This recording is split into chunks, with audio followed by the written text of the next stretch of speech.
How to strengthen your quads. How to strengthen your quads.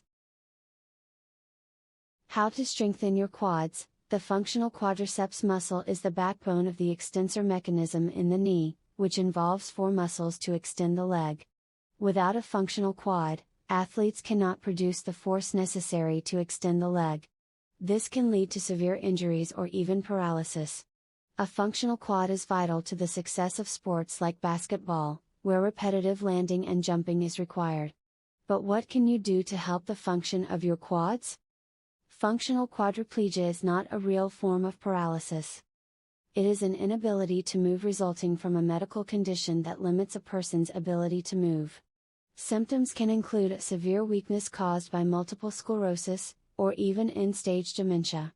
The patient must receive total care and must undergo a full physical therapy program to increase their chance of regaining some function. In addition to physical therapy, patients must also be evaluated for other conditions, such as Parkinson's disease. There are several exercises that promote functional quad strengthening. The straight leg raise is the most popular and common exercise to strengthen the quads. It determines a patient's functional weight-bearing status and the need for bracing. The patient must be able to perform an active SLR with good form and minimal extension lag. This is the most important factor in determining the effectiveness of physical therapy. You can start your exercise routine with a few basic exercises. The quads are also called tetraplegia. They are made up of 4 muscles, the rectus femoris, vastus medialis, and vastus intermedius. Together, these muscles are responsible for maintaining the alignment of the patella. The quads are essential in many ways, including the quality of life. The most effective exercises improve your quality of life and reduce your chances of injury. The functional quad is essential to the quality of life of the person with this condition. The straight leg raise is the most effective exercise for the functional quad. It is a great exercise to promote quad strengthening and regaining mobility. The active SLR should be performed with good form and no extension lag. If the patient is not able to perform the exercise, they may have to have bracing. When the functional quad is weak, the exercise may not work properly. The right exercises can help. If the patient is unable to do the exercises properly, they should seek physical therapy. The quad is also important in promoting strength in the quads. Before performing this exercise, it is important to consider whether the person is functionally weight-bearing, and if there are any bracing restrictions. A healthy person can perform the exercise with proper form, and there is no extension lag in the SLR. It promotes stability and helps stabilize the legs and the knee. The active SLR is also a great tool for assessing the level of fitness in the quads.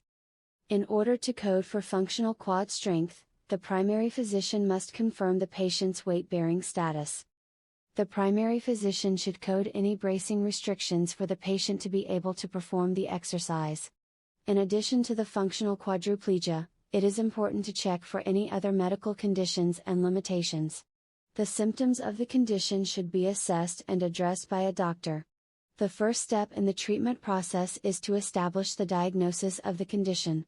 The doctor should assess the severity of the condition and then code it. The functional quad is not true paralysis, it is a condition where a person cannot move the legs and arms because of another medical condition. The quad can result from a severe case of multiple sclerosis or end-stage dementia, which requires total care and treatment.